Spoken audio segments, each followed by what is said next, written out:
Samajwadi party आखिरी सांस तक इस बिल के खिलाफत में लड़ेगी, ये आपको यकीन और भरोसा और विश्वास दिलाना चाहता हूं। बिल के इंट्रोडक्शन से लेके जेपीसी से लेके जहां तक ये बिल चला और जहां तक ये बिल जाएगा, चाहे संसद में दोबारा आए, चाहे न्यायालय तक जाना पड़े, हर स्तर पर समाजवादी पार्टी आपके हर फैसले के साथ मजबूती से खड़ी है साथियों। और आपको यकीन दिलाते हैं, समाजवादी पार्टी को चाहे जितनी कुर्बानियां देनी पड़े, हमारे नेता आदरणीय अखिलेश यादव जी को चाहे जितनी भी झेलना पड़ेगा, लेकिन इस बिल को हम लोग अपना बस रहते कभी पास नहीं होने देंगे, ये हम आपको यकीन और भरोसा दिलाते हैं।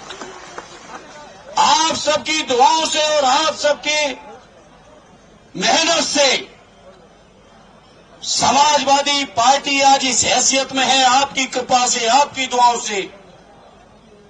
कि संसद को चैन से नहीं चलने देगी। अगर संसद में जबरदस्ती बिल आएगा तो ये सरकार की नीयत से आप सब वाकिफ हो। ये सरकार किसी भी तरह से जो हमारे मुसलमान भाइयों के, हमारे बुजुर्गों ने जो जमीनें वक्फ की हैं, चाहे इबादत गाहों के लिए किए हो, चाहे शिक्षण संस्थानों के लिए किए हो, चाहे कब्रिस्तानों के लिए की हो, चाहे समाज की और तमाम जरूरतों के लिए की हो, उनकी जो नियत थी वो करने की जमीन की, उस नियत के खिलाफ जाके सरकार जमीन कब्जा करना चाहती है। सरकार को पता है कि रेल और रक्षा के बाद अगर सबसे ज्यादा कहीं जमीनें हैं तो हमारे वक्फ बोर्डों के पास है। ये बीजेपी के लोग जो देश के अंदर नफरत फैला रहे हैं, देश के अंदर लोगों को चैन से नहीं रहने देना चाहते हैं, देश के अंदर हमारे मुसलमान भाइयों के हर स्तर पर हमला कर रहे हैं, चाहे उनके शिक्षण संस्थान हो, चाहे उनका रोजगार हो, व्यापार हो।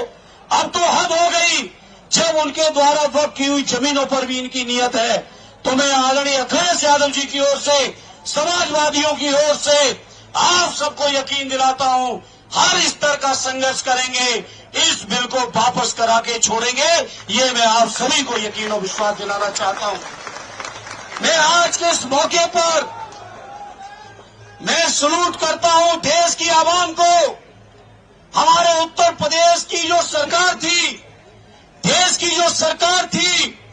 इसकी नियत नहीं थी कि होली और जुमे के दिन कहीं अमन चैन रह पाए। लेकिन मैं सलाम करता हूं देश की आवाम को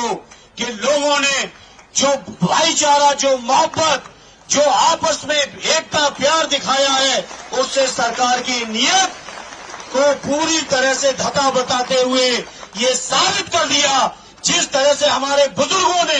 देश को आजाद कराने में, देश के लिए गर्दन कटाने में कहीं कमी नहीं रखी, उसी तरह से हमारी आज की पीढ़ी देश में अमन और चैन रखने में अपने हर स्तर की कुर्बानी देके भी प्यार और मोहब्बत को बढ़ाने का काम कर रही है। इसलिए आज इस मौके पर चूंकि बहुत सारे लोग आए हैं, हम ज्यादा समय नहीं लेंगे। इस मौके पर मुस्लिम पर्सनल लॉ बोर्ड के आर ए खालिद साहब से लेके मौलाना उस्मानी साहब से लेके सभी सम्मानित पदाधिकारियों का मैं शुक्रगुजार हूं कि उन्होंने मुझे मौका दिया अपनी बात को रखने का, और इतने आवाम के बीच देश की मीडिया के सामने